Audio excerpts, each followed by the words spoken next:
الحمدللہ رب العالمین والصلاة والسلام علی سید الانبیاء والمرسلین اما بعد فاعوذ باللہ من الشیطان الرجیم بسم اللہ الرحمن الرحیم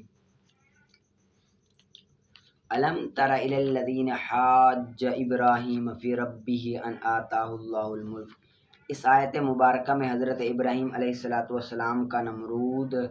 بادشاہ سے مناظرہ جو ہوا تھا وہ اس بارے میں بیان ہے۔ الم ترا، کیا تم نے نہ دیکھا، الی الذین، ان لوگوں کی طرف جس نے جھگڑا کیا یعنی کہ سنت انبیاء اکرام علیہ السلام کو نہیں مانتا تھا، مناظرہ کرنا برا نہیں ہے، ٹھیک ہے، اس نے برا بھلا کہا اور اس کے عقائد میں مناظرے کا ثبوت اور بھی بہت سے تھے، ٹھیک ہے۔ ابراہیم سے فی ربی، اس کے رب کے بارے میں، ان آتاہو، کہ عطا کی اسے اللہ نے ملک، بادشاہی، اذ قالا، جب کہا ابراہیم نے، ربی، اے میرے رب، الذی، وہ جو یحیی، زندہ کرتا ہے، ویمیت، اور موت دیتا ہے، قالا، بادشاہ نے کہا، آنا، میں، احیی، زندہ کرتا ہوں، ومیت، اور میں مارتا ہوں۔ حضرت ابراہیم کہتے ہیں فإن اللہ، بے شک اللہ تعالیٰ، یأتی، لاتا ہے سورج کو، من المشرق، مشرق سے، فاتی، پس تو لے آ اسے، بیہا، مغرب سے، پتہ چل جاتا ہے، یعنی فابہتا، تو حیران رہ گیا، الذین، وہ جس نے کفر کیا، اور اللہ تعالیٰ ہدایت نہیں دیتا ظالمین قوم کو۔ اس نے کس طرح زندہ کرنا تھا، مرنا تھا، یعنی کہ وہ اس طرح کرتا، ایک بندہ تھا، اب پکڑتا ہے اس کو، بادشاہ تھا نا، اب بادشاہ تھا، اس کو پکڑتا ہے، اس کو حکم دیتا ہے بھائی اس کو قتل کر دو، جب وہ قتل ہو رہا ہوتا ہے تو اس کو چھوڑ دیتا ہے، اس کو کیا کر دیتا ہے، چھوڑ دیتا ہے، تو کہتا ہے یہ دیکھو یہ مر رہا تھا، میں نے اس کو زندہ کر دیا۔ اور اس طرح ایک بندہ زندہ چل رہا تھا، اس کو اس نے قتل کروا دیا، کہا یہ دیکھو یہ زندہ تھا، میں نے اس کو مروا دیا، میں مارتا ہوں۔ پھر حضرت ابراہیم علیہ السلام نے کہا کہ رب مشرق سے سورج نکالتا ہے تو مغرب سے نکال کر دکھا، پتہ لگ جاتا ہے، ٹھیک ہے۔ آگے، او کالذی مر، حضرت عزیر علیہ السلام کی وفات ہوئی، پھر آپ کو دوبارہ زندہ کیا، اس بارے میں یہ واقعہ ہے۔ او یا کالذی، اس کی طرح، جو مرہ، گزرا، علی قریۃ، ایک بستی پر، وہی، اور وہ، خاویۃ، گری ہوئی تھی، علی عروشہا، اپنی چھتوں پر، کہا، حضرت عزیر نے کہا، انا، کیسے، یحیی، زندہ کرے گا، ہذہ اللہ، اللہ اسے اللہ تعالیٰ کس طرح زندہ کرے گا، بعد موت، اس کے مرنے کے بعد، فاماتہ اللہ، تو موت دے دی اسے اللہ نے، حضرت عزیر علیہ السلام کو، میت عامن، 100 سال، ثم بعثہ، پھر زندہ کیا اسے، قالا، فرمایا، کم لبثت، کتنا عرصہ تو ٹھہرا، ادھر تو سویا ہوا تھا، کتنا عرصہ سویا، تو وہ عرض کرتے ہیں لبثت، میں ٹھہرا تھا، یومن، ایک دن، او بعد یومن، یا دن کا کچھ حصہ ٹھہرا، یعنی کہ انہوں نے کہا کہ میں صبح سویا تھا، بسر کا ٹائم ہے، اٹھ گیا، تو رب فرماتا نہیں، بلکہ لبثتا، تو ٹھہرا تھا، میت عامن، 100 سال، فانظر، پس دیکھ تو، الی طعامک، اپنے کھانے کی طرف، و شرابک، اور اپنے پانی کی طرف، لم یتسنہ، وہ بدبودار نہیں ہوا، وانظر، اور تو دیکھ، الی حمارک، اپنے گدھے کی طرف، ولنجعلک، اور تاکہ ہم بنا دے تمہیں، آیتن، نشانی، لوگوں کے لیے، وانظر، اور دیکھ، الی العظام، ہڈیوں کی طرف، کیف، کیسے، ننشزھا، ہم اٹھا دیتے ہیں انہیں، یعنی کہ زندہ کرتے ہیں، ثم، پھر، نکسوھا، ہم پہناتے ہیں انہیں گوشت، فلما، تو جب، تبین، واضح ہو گیا، لہو، اس کے لیے، کہا، حضرت عزیر کہتے ہیں اللہ تعالیٰ بے شک ہر شے پر قادر ہے،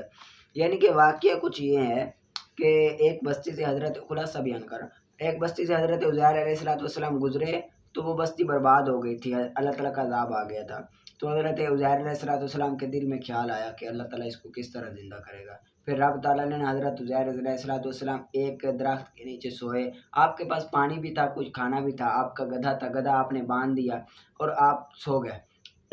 رب تعالیٰ نے آپ کو کو وفات دے دی، 100 سال آپ وہیں سوتے رہے۔ جب رب تعالیٰ نے آپ کو پھر زندہ کیا تو پھر آپ اٹھے تو رب تعالیٰ نے پوچھا تو کتنی دیر سویا؟ کہا کہ میں ایک دن یہ بعض حصہ یعنی کہ صبح سویا تھا، بسر کا ٹائم میں اٹھ گیا۔ تو رب تعالیٰ نے کہا نہ نہ نہ نہ نہ، تو پورا 100 سال سویا ہے، تو 100 سال دیکھ، اپنے پانی کو دیکھ، اپنے کھانے کو دیکھ، وہ صحیح ہے، لیکن تمہارا گدھا وہ تو ختم ہو گیا، یعنی کہ گدھا کھڑا کھڑا مر گیا، اب اس کی ہڈیاں بھی نہیں ہیں، کچھ بھی نہیں ہے۔ پھر رب تعالیٰ نے کہا کہ دیکھ میں کس طرح زندہ کرتا ہوں۔ پھر رب تعالیٰ نے کیا کیا، پہلے ہڈیوں کو جمع کیا، حکم دیا ہڈیوں کو، ہڈیاں جمع ہوئی، پھر اس کے بعد اس کے اوپر گوشت لگنا شروع ہو گیا، ہڈیوں کے اوپر گوشت چڑھنا شروع ہو گیا، پھر رب تعالیٰ نے اس کو زندہ کر دیا۔ تو رب تعالیٰ نے کہا یہ دیکھ۔ پھر حضرت عزیر کہتے ہیں کہ اللہ تعالیٰ ہر شے پر قادر ہے، میں جانتا تو تھا، مجھے یقین تو تھا، لیکن میں خود اپنی آنکھوں سے دیکھنا چاہتا تھا، جو میں نے دیکھ لیا۔ وَإِذْ قَالَ إِبْرَاهِيمُ، حضرت ابراہیم علیہ السلام نے 4 پرندوں کو زندہ کیا، یہ اس بارے میں واقعہ، ٹھیک ہے۔ یہ بھی اسی طرح ہے کہ حضرت ابراہیم علیہ السلام نے فرمایا کہ رب تعالیٰ میں مجھے یقین تو ہے، لیکن میں چاہتا ہوں کہ میں اپنی آنکھوں سے دیکھوں کہ تو کس طرح زندہ کرتا ہے۔ پھر رب تعالیٰ نے 4 پرندے بتایا، اس بارے میں یہ آئے تھے، یہ پڑھتے ہیں تو پھر مزہ آئے گا۔ وَإِذْ قَالَ، اور جب کہا ابراہیم نے، ربی اے میرے رب، آرینی دکھا مجھے، کیف تحیی الموتیٰ، تو زندہ کیسے کرتا ہے مردوں کو، جو مر جائے پھر اس کو زندہ کیسے کرتا۔ رب فرماتا ہے اولم تؤمن، کیا تمہیں یقین نہیں رکھتا، تم یقین نہیں رکھتے؟ عرض کرتے ہیں بلا، کیوں نہیں، میں یقین تو رکھتا ہوں، ولیکن لیطمئن قلبی، لیکن تاکہ مطمئن ہو جائے نا میرا دل مطمئن ہو جائے نا، مجھے آپ دکھا دیں۔ تو اللہ تعالیٰ فرماتا ہے فخذ اربعۃ من الطیر، تو پکڑ لو 4 پرندوں کو، فصرہن، پھر مانوس کر لو انہیں، الیک اپنی طرف، ثم اجعل، پھر ذبح کر کے رکھ دو، یعنی کہ اپنی طرف اپنی الفت ڈال دو، محبت ڈال دو، ان کے ساتھ رہو، وہ تم سے مانوس ہو جائے۔ ثم اجعل، پھر ذبح کر کے رکھ دو، علی کل جبل، ہر پہاڑ پر، منہم، ان کے گوشت میں سے، جزءاً ایک حصہ، ثم پھر بلاؤ انہیں، یاتینک، وہ آئیں گے تمہارے پاس، سعیاً، دوڑتے ہوئے، وعلم، اور جان لو کہ بے شک اللہ تعالیٰ عزت والا حکمت والا ہے۔ یعنی کہ خلاصہ کلام یہ ہے کہ رب تعالیٰ نے پھر کہا کہ 4 پرندے لے لو، آپ نے 4 پرندے لے لیے، ٹھیک ہے، آپ نے کیا کیا، 4 پرندے لے لیے۔ اب وہ پرندے کون کون سے وہ تو میرے ذہن میں نہیں ہے، لیکن 4 پرندے لے لیے۔ آپ نے کیا کیا، ان کو حلال کیا، ذبح کیا، پھر ان کے گوشت کو آپس میں مکس کر دیا، قیمہ بنا لیا، ٹھیک ہے۔ کچھ ٹکڑا ایک پہاڑ پر رکھا، کچھ ایک پر، کچھ ایک پر، کچھ ایک پر رکھا۔ پھر آپ نے نا، مور بھی تھا ان میں سے، ٹھیک ہے، آپ نے پکارا مور، اور گردنیں جو تھی نا، گردنیں باقی تو رکھ لی ادھر، گردنیں اپنے پاس رکھ لی۔ مور کو پکارا، مور بھاگتا بھاگتا آیا، یعنی کہ سارا ہر پہاڑ سے جتنے اس کے عضو تھے نا، وہ جمع ہوئے، بھاگتا بھاگتا آیا حضرت ابراہیم علیہ السلام کے پاس۔ اب وہ گردن آپ مور کی پڑی ہوتی ہے، وہ جب وہ ادھر آتا ہے نا بھاگتا بھاگتا، پھر وہ گردن لگ جاتی ہے اس کے سر پر، پھر وہ زندہ ہو جاتا ہے۔ تو اس طرح کا واقعہ آپ تفسیر میں پڑھیں گے تو آپ کو سمجھ آئے گی، تفسیر بھی پڑھا کرے ساتھ ساتھ، ٹھیک ہے۔ آگے حدیث پاک ہے حضرت ابو ہریرہ سے، یہ بھی آپ فرماتے ہیں کہ رسول صلی اللہ علیہ وسلم نے فرمایا ان اللہ تعالی طیب لا یقبل الا طیبا، کہ بے شک اللہ تعالیٰ پاک ہے، لا یقبل الا، وہ قبول نہیں کرتا مگر پاک کو۔ اللہ تعالیٰ پاک ہے اور پاکی کو ہی پسند کرتا ہے، غیر پاکی کو پسند نہیں کرتا۔ ان اللہ امر المؤمنین، بے شک اللہ تعالیٰ مسلمانوں کو اسی بات کا حکم دیتا ہے، اسی بات کا حکم دیتا ہے، بما امر به المسلمین، جس کا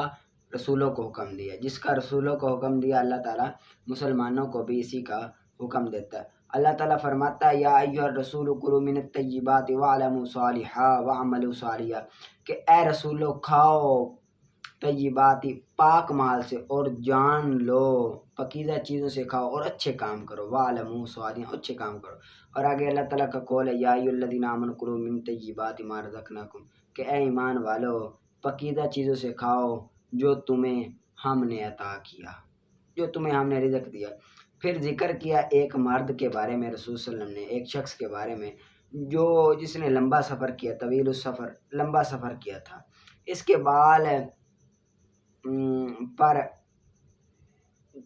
بال پر اونگ تھے، یعنی کہ نا اس کے بال بالکل ملے ہوئے تھے، یعنی کہ لمبا سفر کرتے آئے نا بندہ، بال اس طرح گنجر سے نہیں ہو جاتے، مل جاتے، تو اس طرح اس کے بال تھے، ٹھیک ہے۔ اغبارہ، ٹھیک ہے، اور چہرہ غاردلود تھا، غاردرود یعنی کہ چہرے پر مٹی تھی۔ یمدو یدیہ الی السماء، اور وہ اپنے ہاتھوں کو آسمان کی طرف اٹھاتا ہے، ٹھیک ہے۔ یا ربی کہتا ہے اے میرے رب، یا ربی اے میرے رب، مطعمہ، حالانکہ وہ حرام کھاتا ہے، ومشربہ، اور پیتا بھی حرام ہے، وملبسہ، اور پہنتا بھی حرام ہے، حرام پہنتا ہے، حرام کھاتا ہے، اور اسے حرام سے غذا حاصل ہوتی ہے، وغذی بالحرام، حرام سے غذا حاصل ہوتی ہے، پس اس کی دعا کیسے قبول ہوگی؟ فَأَنَّا يُسْتَجَابُ لَهُ، يُسْتَجَابُ لَهُ، اس کی دعا کیسے قبول ہوگی، ٹھیک ہے۔ روایت کیا اس کو مسلم نے۔ یعنی کہ خلاصہ کلام یہ ہے، پہلی بات تو یہ بیان کی کہ اللہ تعالیٰ نہ پاک ہے اور پاکی کو پسند کرتا ہے، یعنی کہ پاک صاف رہے۔ حدیث پاک بھی ہے نا، صفائی نصف ایمان ہے، تو پاک صاف رہنا چاہیے، اور اللہ تعالیٰ پاک چیزوں، اللہ تعالیٰ نے رسولوں کو کہا کہ کھاؤ، پاک چیزوں کھاؤ، اور کوئی چیز اور اچھے عمل کرو، جو ہم نے تجھے رزق دیا ان میں سے پاک چیزوں کو کھاؤ۔ اور جو بندہ ایک مسافر ہو جس کی دعا فوراً قبول ہوتی ہے، ایک بندہ جب مسافر ہو، اللہ تعالیٰ کی راہ میں سفر کرتا ہو، مسافر ہو، ٹھیک ہے، اس کی دعا قبول جلدی ہوتی۔ اب وہ بندہ مسافر ہے، لیکن اس کے اتنا مسافر ہے کہ بال بھی بالکل ایسے ہیں، چہرے پر بھی رنگ آلود ہے، آسمانوں کی طرف ہاتھ اٹھاتا ہے، لیکن اس حال میں اٹھاتا ہے کہ کھاتا بھی حرام کا، پیتا حرام کا ہے، اور پہنتا بھی حرام کا، غذا اس کی ہے ہی حرام کی، تو اس کی رب تعالیٰ دعا کس طرح قبول کرے گا؟ اس کی رب تعالیٰ دعا نہیں قبول کرے گا، بلکہ بندہ کھائے پاک چیزیں، کیونکہ رب تعالیٰ نے پاک ہے، پاک کو پسند کرتا ہے، پلیت کو پسند نہیں کرتا، کیونکہ رب تعالیٰ نہ پلیت ہے معاذ اللہ، نہ اس کو پسند کرتا ہے، پاک ہے اور پاک کو ہی پسند کرتا ہے، اسی وجہ سے ہمیں پاک ہی رہنا چاہیے، پاک ہی پسند کرنی چاہیے، ٹھیک ہے۔ آگے آپ نکالیں، فضان تجوید، نون ساکن، نون تنوین اور میم ساکن کا بیان ہے، ساری وہی پیچھے والی باتیں ہیں، ٹھیک ہے، کوئی نیا نہیں ہے۔ نون ساکن کی تعریف، ہر وہ نون جس پر علامت جزم ہو اسے نون ساکن کہتے ہیں، جیسے ان۔ نون تنوین کی تعریف، تنوین کی ادائیگی میں جو نون کی آواز پیدا ہوتی ہے اسے نون تنوین کہتے ہیں، جیسے با، دو، زے، بن، ٹھیک ہے۔ آگے نون ساکن اور نون تنوین میں فرق 4 طرح کا ہے۔ نون ساکن کلمے کے درمیان اور آخر میں آتا ہے، نون تنوین کلمے کے آخر میں آتا ہے، درمیان میں تو آتا نہیں ہے۔ نون ساکن اسم، فعل، حرف تینوں میں آتا ہے، نون تنوین صرف اسم کے آخر میں آتا ہے۔ نون ساکن لکھا بھی جاتا ہے اور پڑھا بھی جاتا ہے، نون تنوین لکھا نہیں جاتا، پڑھا تو جاتا ہے، ٹھیک ہے۔ نون ساکن وقف میں بھی پڑھا جاتا ہے اور وصل میں بھی پڑھا جاتا ہے، ٹھیک ہے۔ نون تنوین وصل میں پڑھا جاتا ہے، جیسے سواء علیہم، اور وقف کی صورت میں 2 زبر ہو تو الف سے بدل جاتا ہے، جیسے آبادن سے آبادہ، اور اگر 2 زیر ہو یا 2 پیش ہو تو تنوین حذف ہو جاتی، جیسے کالیماتن سے کالیمات، اور وسیلتن سے وسیلہ، ٹھیک ہے۔ یہ اتنا ہی کر لیں آپ، لیکن اچھی طرح سے آپ نے محنت کر کے، پیچھے والا بھی ضرور آپ نے دہراتے رہنا ہے، اور اچھی طرح سے محنت کر کے آپ نے پڑھتے رہنا، اور سورۃ فاتحہ اور سورۃ فاتحہ آپ نے یاد کی ہوگی، اور ثنا بھی آپ نے یاد کی ہوگی، اچھی طرح سے محنت کر کے۔ آگے میں آپ کو جو سورت دے رہا ہوں وہ آپ نے یاد کرنی ہے، 2-3 صورتیں کر لیں، سورۃ اخلاص سے آگے تک۔ بسم اللہ الرحمن الرحیم، قل هو اللہ احد اللہ الصمد لم یلد ولم یولد ولم یکن له کفوا احد۔ بسم اللہ الرحمن الرحیم، قل اعوذ برب الفلق من شر ما خلق ومن شر غاسق اذا وقب ومن شر النفاثات في العقد ومن شر حاسد اذا حسد۔ بسم اللہ الرحمن الرحیم، قل اعوذ برب الناس ملک الناس الہ الناس من شر الوسواس الخناس الذی یوسوس فی صدور الناس من الجنۃ والناس، ٹھیک ہے۔ یہ ادھر تک آپ نے نا اچھی طرح سے تلفظ کے ساتھ صحیح طرح ادائیگی کر کے آپ نے محنت کر کے یاد کر کے آنا ہے، اور دوسرا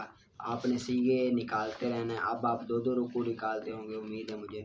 ٹھیک ہے، 2 رکوع، اور اچھی طرح سے آپ نے سیگے محنت کر کے نکالنے ہیں، ٹھیک ہے۔ سیگے چھوڑنے نہیں ہیں، سیگے ضرور آپ نکالتے رہیں، ٹھیک ہے۔ پڑھا سنا قبول۔